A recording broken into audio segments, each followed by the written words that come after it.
Thank you, Madam Chair. Honorable committee members, my name is Richard Robertson.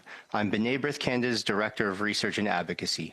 B'nai B'rith Canada is Canada's oldest human rights organization and the voice of Canada's grassroots Jewish community.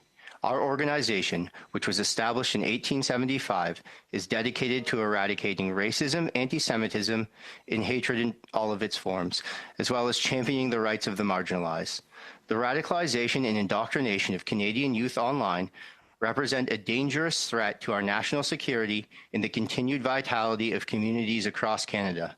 The spread of disinformation and misinformation online, propagated by influencers on social media, is having a devastating impact on the well-being of Canadian children and adolescents.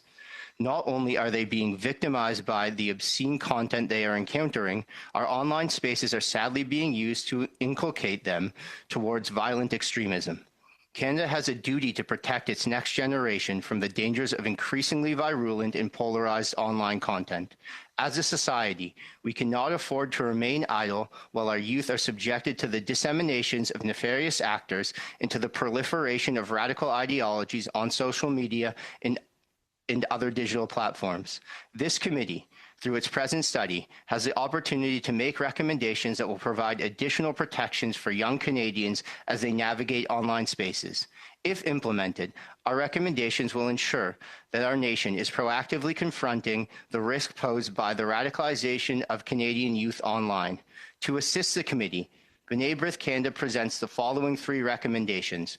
Our first recommendation is that the committee recommend that the Standing Committee on Public Safety and National Security commence a study on the threat of youth radicalization online in Canada. In July 2025, the Canadian Security Intelligence Service, CSIS, published its Public Report 2024, which discussed violent extremism and youth radicalization. The report indicates that Canada has seen a growing trend of youth involved in counterterrorism investigation, some of them as young as 13 years old.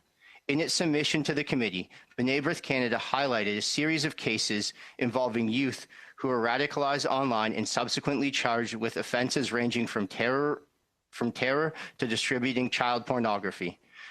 The transformation, in part through online radicalization, of the role of youth from victim to perpetrator, as indicated in CSIS's 2024 public report, warrants that the Standing Committee on Public Safety and National Security commence a study on the threat of youth radicalization online to assist the federal government in better understanding the issue at hand.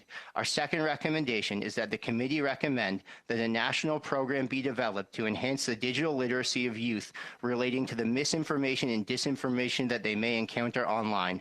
The need for youth digital literacy in Canada has been acknowledged by multiple actors. In a 2011 report by the RCMP titled Youth Online and at Risk, Radicalization Facilitated by the Internet, the radicalization of youth is not described as a new phenomenon. Rather, it is acknowledged for only growing in its pervasiveness. The report lists several methods to counter youth radicalization, including website helplines and reporting mechanisms, but ultimately calls for a multi-sphered approach to open dialogue and education for youth. In the preceding decade, efforts have been made to enhance the availability of digital literacy programs for Canadian youth. However, as B'nai B'rith Canada suggests in our submission, these efforts have been advanced by non-governmental actors. There exists a need for a coordinated national program. The time is now for such a program to be developed and implemented by our federal government.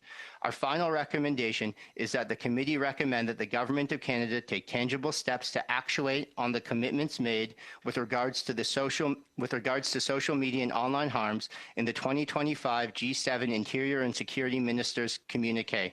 These commitments are enumerated in our submission. We urge the committee to use its report to insist that Canada uphold the obligations Canada has made to reduce online extremism and to create a safer online environment for Canada's youth. Thank you.